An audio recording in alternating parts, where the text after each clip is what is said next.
Сайн байцгаана уу хүүхдүүдээ.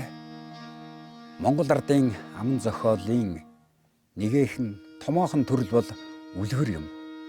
Үлгэр сонсож өссөн хүүхэд төлөвшлөх мүүжил сайтай, төсөөлөн бодох чадвартай, бас баатарлаг их зоригтон, бахархам сайхан үйлстэн болж төлөвшин хүмүүждгийн учир монголчууд бид үлгэр түүхэн хүүрнэн ярьж үр хойчон өсгөж ирсэн сайхан уламжлалтай юм шүү дээ. Иймэн учир хүүхдүүд та бүхнийг үлэмжийн төгс намуухан энэ үдэш үлгэрийн ертөнцөөр тавтаа морилхыг урьж байна.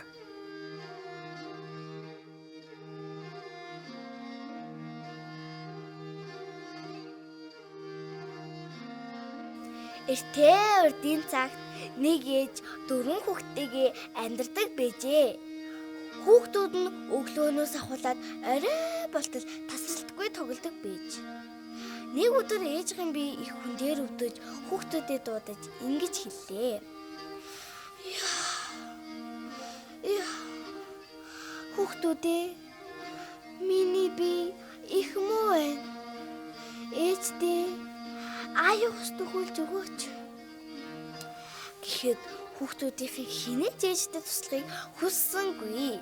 Ээж нь авдар дотроосоо юр бусын содон өнгөтэй уранхай дээл гаргаж ирээд хэдэн өдрийн турш ойж нөхөж өмсөөд гэрийн бүх ажлыг хийгээд сүүлийн удаа хүүхдүүдэд хоол хийж өгчээ.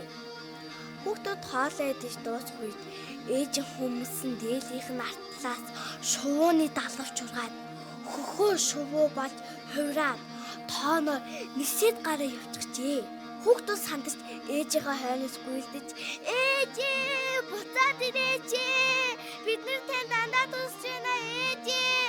Буцаад ирээч гуйж байна ээжээ. Ээж одоо ирээцээ. Миний өмнө нуурын ус мэлтий харагдаж байна. Би тэр усаар өөрийгөө эмчилнэ. Би хизээж гэртээ буцаж очихгүй. Баяртай хүүхдүүд минь, баяртай гэд нисээд явчихжээ. Энэ цагаас хойш хөхөө шувуу үүрэндээ өмдөглөхөө болж гаргасан өндгөө өөрөө дардаггүй. Ангаахайнуудаа хизээж харагддаггүй болсон юм гинлээ.